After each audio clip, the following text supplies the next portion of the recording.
Hello students, today we will start with chapter 14 When the Earth Shook. Here we are going to read about a bad dream. Help, help, save me. Ah, oh, there was a screaming and shouting everywhere. मतलब हर जगह चिल्लम chilli हो रही थी, हर कोई चिल्ला रहा था, मेरी मदद करो, मुझे बचाओ. The ground was shaking and the people were running all around. मतलब धरती हिल रही थी और लोग यहाँ से वहाँ भाग दौड़ कर रहे थे. Screaming loudly, I got up. On hearing me, my mother also woke up. मैंने ऐसे ज़ोर से चिल्लाया और मेरी आवाज़ सुन के मेरी मम्मी मेरे पास दौड़ के आई. She came running and held me tight. It was some bad dream. मेरी मम्मी दौड़ के आई और मुझे ज़ोर से पकड़ लिया और बाद में मुझे पता चला कि ये तो एक बुरा सा सपना था. It has been more than 6 years now since the earthquake, but in my sleep I still feel the earth shaking and trembling. ये बात को अर्थक्वेक होके 6 साल हो गए हैं. मतलब ये एक सच्ची स्टोरी है, पर 6 साल हो गई अर्थक्वेक होके, पर फिर भी मुझे इसके सपने आते रहते हैं. अभी भी मुझे ऐसा लगता है जैसे अर्थक्वेक हो रहा है. Now we will see what is earthquake. Earthquake is a natural disaster that is caused due to sudden shaking of ground due to some underground disturbance. मतलब earthquake एक natural disaster है जो नेचुरली होता है, man made नहीं है, और इसमें पूरा जो ग्राउंड है, जो हमारी अर्थ है, वो हिलने लगती है. Buildings break and fall, roads are cracked, many people die and property gets damage. इसमें अर्थक्वेक में बिल्डिंग्स हिलते हैं, गिर जाते हैं, रोड्स में क्रैक हो जाती है. यहाँ पे आप पिक्चर में देख सकते हो रोड में कैसी क्रैक दिखाई है, ऐसे क्रैक हो जाते हैं रोड्स. कई लोग मर जाते हैं, कितनी प्रॉपर्टी भी डैमेज हो जाती है, कितनी प्रॉपर्टी का नुकसान हो जाता है.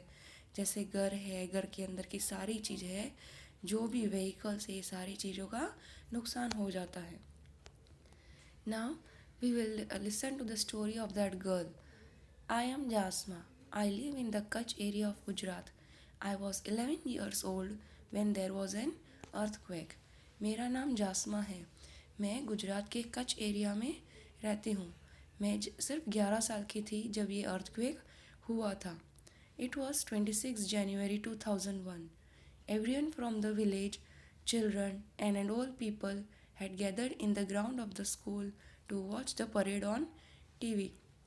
26 जनवरी 2001 का दिन था और पूरा गांव, जो लोग हैं, ओल्ड पीपल है, बच्चे हैं, गांव के सारे लोग स्कूल के ग्राउंड में टीवी के ऊपर परेड देखने के लिए इकट्ठा हुए थे. Suddenly the ground was shaking, people was scared and started running here and there.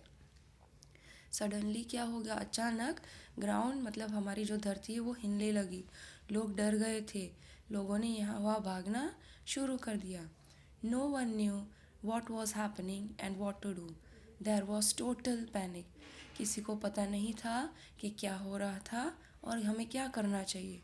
सब लोग बहुत डरे हुए थे. In a few minutes, our village was flat on the ground. All our things, clothes, pots, grains, and food were trapped under the stones, mud, and wood for the fallen houses. मतलब हमारा जो village है वो कुछ ही time में पूरा ground पे आ गया था. मतलब हमारे जो घर थे, बिल्डिंग्स है, जो सारे गिर के मिट्टी में मिल चुके थे. सब कुछ टूट फूट गया था. हमारा जो खाना है, कपड़े हैं, वो एक सारा बिल्डिंग टूट के उसके नीचे दब गया था.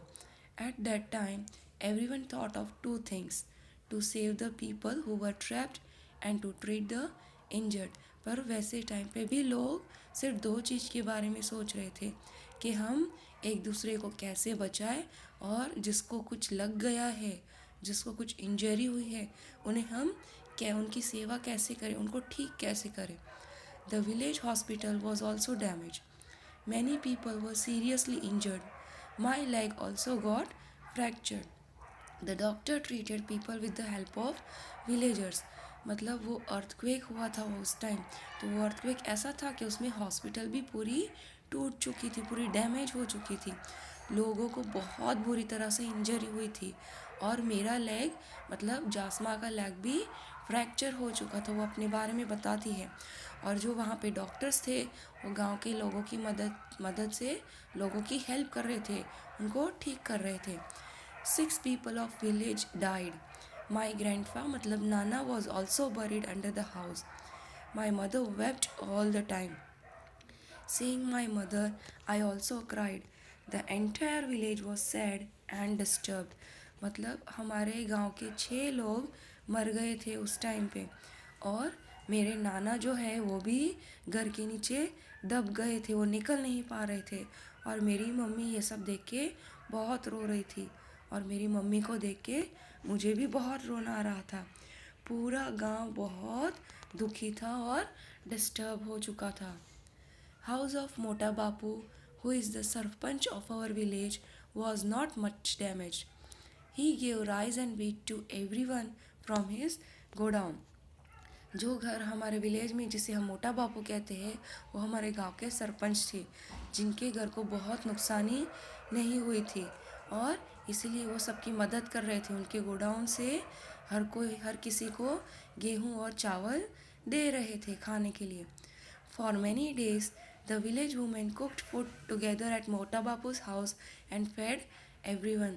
मतलब मोटा बापू का जो हाउस है, जो घर है, जो सरपंच है, उनके घर को बहुत नुकसानी नहीं हुई थी, इसीलिए गांव की जो विलेज है वहाँ पे सारी सारी वुमेन मिल के, गाँव की जो वुमेन है वो सारी मिल के मोटा बापू के घर पे खाना बनाती थी और लोगों को खाना खिलाती थी।